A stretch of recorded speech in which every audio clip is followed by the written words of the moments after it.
right, let's get a sense of how the local and global commodities market is faring, and it's still about the interest rates, with central bankers around the world being pushed to stay hawkish at this time. Let's talk to Mr. Bismarck Rewane now, CEO of Financial Derivatives Company. Great to have you on the show. Good morning. Good morning, Laddie. So we're still gauging market reactions to the latest interest rate hike here in Nigeria. So it seems for the CBN MPC, when it comes to rate hikes, it looks like it's damned if they do, damned if they don't. Now I'll take a three-dimensional approach to this analysis. One is what happened, two is what is going to happen, and then three is what is likely to happen thereafter. So one, what happened? There was an aggressive hike. The market expected 100 basis points, but we saw 150 basis points. The emphasis and the guidance was that the primary goal of the central bank remains controlling inflation, and therefore the anchor being the nominal rate, which is the MPR, which now goes up to 26.25% per annum. Now, having done that, the expectation was very simple, that we were going to see the Naira appreciate. We're going to see corresponding increase in all the level of interest rates, both at the deposit level, the lending level, the commercial paper level, and all of that. What has happened so far is that the markets have been kind of tepid and have not moved that rapidly. So there has been no corresponding increase in interest rates so far, but that's coming. The Naira appreciated initially, as we saw, as you already alluded to, in the NAFEM and NAFEX market. But in the BDC market, we've seen that actually decline to 1,515 Naira to the dollar. Why is this happening? This is because, one, there are some structural issues. You had the BDCs having to reapply for their licenses and everything, new regulations. Anytime there are new regulations, people kind of become more skeptical about, one, whether the central bank is genuine about what they're going to do, and two, whether there's enough dollars in the market to meet the demand. So that being aside, so far, the impact on the economy is what we're going to talk about a little bit. Right. As you can see, the stock market actually has declined and will continue to decline. It's in various territory. All right, Mr. Rewane, I'm so sorry I have to interrupt you there, but we'll come back to the conversation right now. But we'll have to join a live coverage of launch of grant scheme advancing Delta at the Dome Event Center in Asaba. We're going to be joining that on DSTV, but Business Morning still on other platforms. All right, so Mr. Rewane, please, you can conclude your thoughts now. Now, what is happening is that we've seen the stock market actually go bearish right now, and we've seen that GDP numbers are coming out on Friday, which is tomorrow, and we expect that to be slightly lower than anticipated. On the other hand, we are beginning to see money supply growth begin to actually decline. So essentially, what is happening is that things are moving very slowly, but in the right direction, but very, very slowly. And so what are we going to see next? Now, I want us to look at the impact of this and what the likely impact will be on different categories of stakeholders in this economy. For the consumers, basically, the guys on the street, the survivors, there are some prices that have actually declined. And you can see that very clearly in the question of what has happened to eggs. We've seen that what has happened, eggs have come down quietly, and we've seen also, palm oil has declined by 9%, the prices.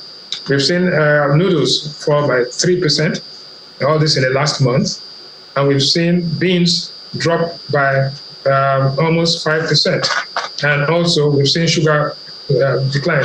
But on the other hand, we've seen some prices actually increase. The prices that have increased are gari, which has gone up sharply by 66%. We've seen tomatoes gone up by 171%.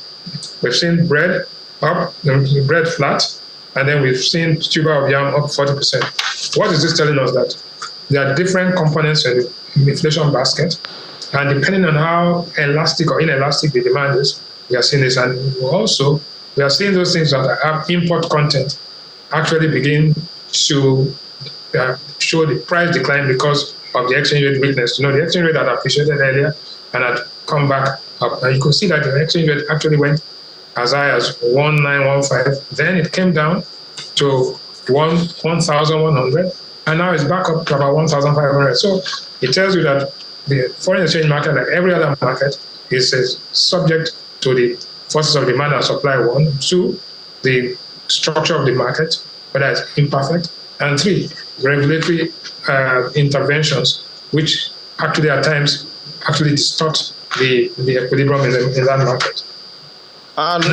Okay. Yes, go ahead. So, looking at, where we are now with inflation, and we saw some kind of deceleration, with the last number.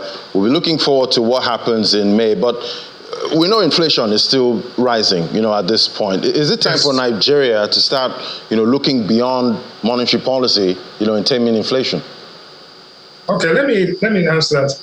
Yes, inflation is increasing, but inflation measures the change in prices. And if you look at the inflation rate in the last 3 months, the rate at which the inflation rate has been deteriorating, let me use that word, increasing, has actually slowed. The change between 1 month and the other was as high as 1.5%. Now it's down to about almost 0.5%. So it means that the inflation is approaching the point of inflection. And if this trend continues, then you would see that inflation begins to actually begin to decelerate. 2, that month-on-month inflation has actually started declining, and that means that month-on-month is more reflective of current conditions than previous conditions. So if you look at annual inflation, shows a trend that is slowing gradually. The month-on-month inflation, which is more current, is actually showing some deceleration. But beyond that, there is a question of core inflation. Core inflation shows when inflation is structural, when it is, you knock off seasonalities and all that. And we see that core inflation is still hard and still increasing. So it means that we still have some structural work to do. So what are the factors that are leading to this inflation mainly? 1, the exchange rate depreciation. 2, the uncertainty in the market. 3, security and logistics costs. 4, money supply growth. Even money supply growth is actually, which had gone all the way to about 75%, is now down to 69%. So if you look, when you put all of these factors together, it means that inflation is gradually being contained, but it's a long way from actually beginning to decline. We think the decline will come towards the end, second half of the year. Now, what are the challenges we have? 1 is the most important challenge is the minimum wage issue. You know that the federal government is offering 54 or 57,000 naira. The labor is asking for 615. It's now going to 500. There's such a wide gap between what is being demanded and what is being offered at this point in time. So if the minimum wage issue is badly managed, it could put inflation on a treacherous path. But I think those in charge of managing the fiscal policy will have to contain and deal with this minimum wage issue. It has been done before. We did it in 2019 successfully, so it can be done again this time. So that is my view on inflation containment at this point in time. Right, and definitely, I know in other, developed economies, they try to measure the strength, of the average consumer. So from what you're seeing right now, how weak is the Nigerian consumer at this time? Well, the Nigerian consumer has been battered. Let me put it this way.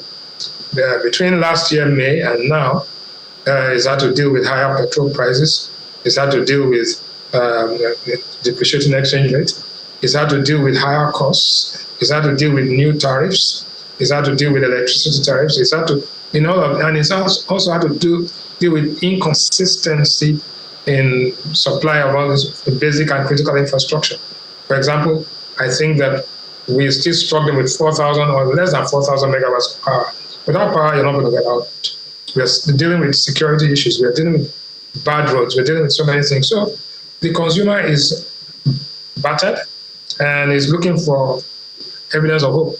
The hope, what is going to happen, something that will make him more, I wouldn't use the word resilient, something that would turn the situation around But what are we seeing?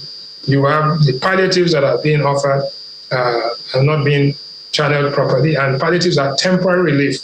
There's a much more fundamental structural things that need to be done to ensure that the consumer is going to be enjoying the dividends of his work, because he pays taxes and he also goes to work, so he needs to have some relief, generally speaking. So, and if you look at it, the income per capita, the income per head, both in naira terms and dollar terms, is actually declining. So there's work to be done, and it's not easy. There's no silver bullet. But the one thing that is happening is that if you look at the price of diesel, Dangote refinery has enabled it, and that's a major boost for transportation costs, for electricity costs and others. So at 1,150, which is the price I got this morning for diesel, which had gone all the way to 1,700, there's at least a 29 to 30% reduction in the price of diesel. That kicks in and has a knock-on effect on so many other prices. So that's the good news. Two is that if the money supply growth is being managed because of higher interest rates, if you put those two together, we might begin to see inflation begin to moderate, obviously by August, September, provided that the minimum wage issue is managed properly. Yeah, we'll definitely keep navigating and watching what happens with the minimum wage at this time. But let's get a quick check on the global oil market. We know how the oil prices, play into global inflation and, and with energy prices. So it seems Brent and WTI seem to be heading down. That's looking at prices at this time. Is that the trend we're seeing? I think it's going to happen. Let me tell you why. Whatever is happening in Gaza, what's happening in Israel, what's happening there, shows that the likelihood there will be a truce, one. Two, that the U.S. government is interested in a ceasefire, and whatever is, if that happens and there's a de-escalation of violence and all of that in the Gulf area, we think that the price of oil comes down. Don't forget, the U.S. has an election in November. Even the U.K. has an election in July. Now, the key element in that election equation is that what is the price of petrol in the pump in the U.S. Right now is something close to $4.83 per gallon, which is almost $1.20 per liter. If you bring down the price of crude, let's say Brent, to about $75 a barrel, it hurts Nigeria, but it augurs well for the consumer in the United States and other parts of the advanced economies. So we see that conflict of interest, fundamental conflict of interest. The U.S. is the world's largest producer of oil.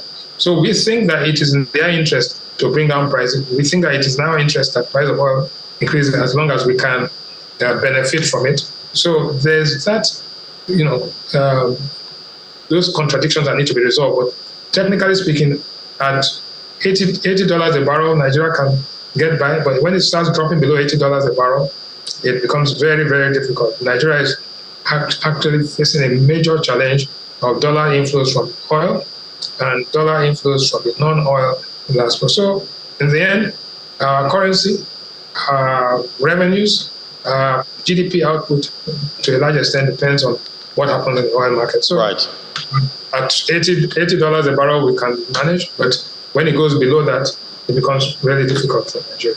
And hopefully at some point, Nigeria's economy is set up in a way where when global oil prices come down, the economy stays strong, hopefully. But thank you. It was always great having your perspective, Mr. Bismarck Rewane, CEO, Financial. Thank you for having me. Thank you so much. Thank you for having me. Thank you.